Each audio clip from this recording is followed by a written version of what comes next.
కవులు కళాకారులకు నిలయమైన ఈ తెలంగాణ రాష్ట్రంలో కవుల కళాకారుల నుంచి సూచన తీసుకొని మన అమ్మలాగా మన తెలంగాణ తల్లి ఉండాలి, ఆ తెలంగాణ దర్పం ఉట్టిపడే విధంగా తెలంగాణ తల్లి ఉండాలని మంత్రివర్గం నిర్ణయం తీసుకుంటే కనీసం తెలంగాణ తల్లి విషయంలోనైనా రాజకీయ విభేదాలను ఆలోచనలను పక్కన పెట్టి ప్రతిపక్షం కలిసి వస్తుందేమో అని మేము చూసినాం అధ్యక్ష. కానీ మాకు నిరాశనే మిగిలింది అధ్యక్ష. అదేవిధంగా అధ్యక్ష, ఆనాడు Osmania university, Kakatiya university, Palamuru university, Mahatma Gandhi university, ఏ యూనివర్సిటీ, ఏ కాలేజు, ఏ పాఠశాల, ఏ నగరం చూసినా, ఏ పట్టణం చూసినా, ఏ గ్రామం చూసినా, ఏ వీధి చూసినా ఆనాడు మారుమోగిన గీతం జయ జయ హే తెలంగాణ.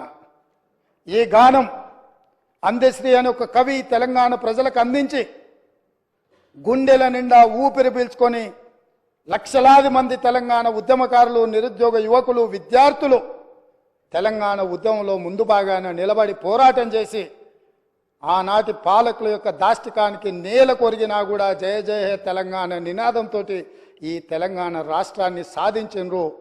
ఈ రాష్ట్రాన్ని సాధించిన జయ జయ హే తెలంగాణ గీతం ఈ తెలంగాణ రాష్ట్రీయ గీతంగా మారుతుంది అని చెప్పి 4 కోట్ల తెలంగాణ ప్రజలు భావించిండ్రు, ఆశించిండ్రు, ఆకాంక్షించిండ్రు.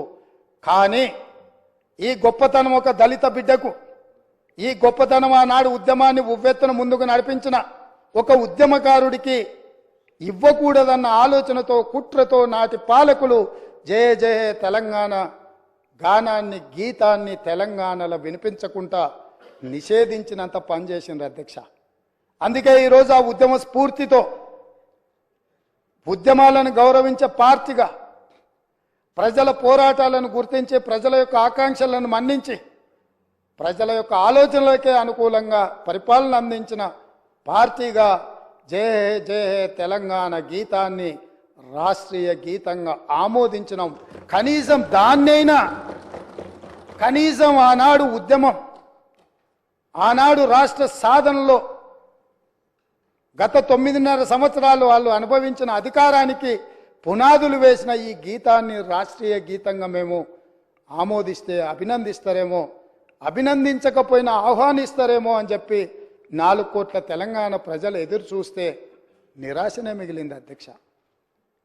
మేమేమన్నా అతిగా ఏమన్నా ఆలోచన చేస్తున్నామా, అతిగా ఏమైనా ఆశిస్తున్నామా, లేకపోతే ఏమైనా అడగకూడని ఆశించింది ఏమైనా మేము ఆలోచన చేస్తున్నామా నాకైతే అర్థం కాలేదు అధ్యక్ష. మీరైనా మాకేమైనా మా ఆలోచనలో తప్పు ఉంటే మాకు సూచన చేయండి. ఇన్ని గొప్ప నిర్ణయాలు తీసుకున్న ఈ ప్రభుత్వాన్ని అభినందించడానికి ప్రతిపక్ష నాయకుడిగా వారక్కడ కూర్చొని ఈ ప్రభుత్వం ఇగో ఈ మంచి చేసింది, ఈ మంచిని మేము ఆహ్వానిస్తున్నాం, ఈ మంచి జరగాల్సిందే, ఇగో ఈ పరిపాలనలో మీరు తీసుకున్న నిర్ణయాలలో ఈ లోపాలు ఉన్నాయి, ఈ లోపాలను మీరు మార్చుకోండి, ప్రజలకు మంచి పాలనను ఇవ్వండి అని ప్రధాన ప్రతిపక్ష నాయకుడు అక్కడ కూర్చొని సూచన చేసినుంటే వారి గౌరవం పెరిగేదే తప్ప వారి గౌరవం తగ్గదు అధ్యక్ష. ఆ కుర్చీ అట్లా ఖాళీగా కనిపించడం ఈ సభకి ఏమైనా శోభ తెస్తుందా అధ్యక్ష? ఎందుకు వారు అట్లా ఖాళీగా పెట్టి సభకు గైరాజరవ్వడం అనేది ఈ తెలంగాణ సమాజానికి ఏమైనా ప్రయోజనం ఉంటుందా అధ్యక్ష? మీరు ఆలోచన చేయండి.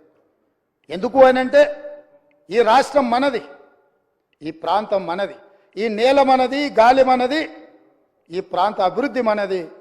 ప్రజాప్రతినిధులుగా మన బాధ్యతను నెరవేర్చాల్సిన అవసరం ఉంది. ఒకవేళ ప్రతిపక్షం దారి తప్పితే గుర్తు చేయాల్సిన బాధ్యత సభాపక్ష నాయకుడిగా నా మీద ఉన్నదన్న ఆలోచనతోటి వారికి సూచన చేస్తున్న అధ్యక్ష. ఆ పైన వారి ఇష్టం.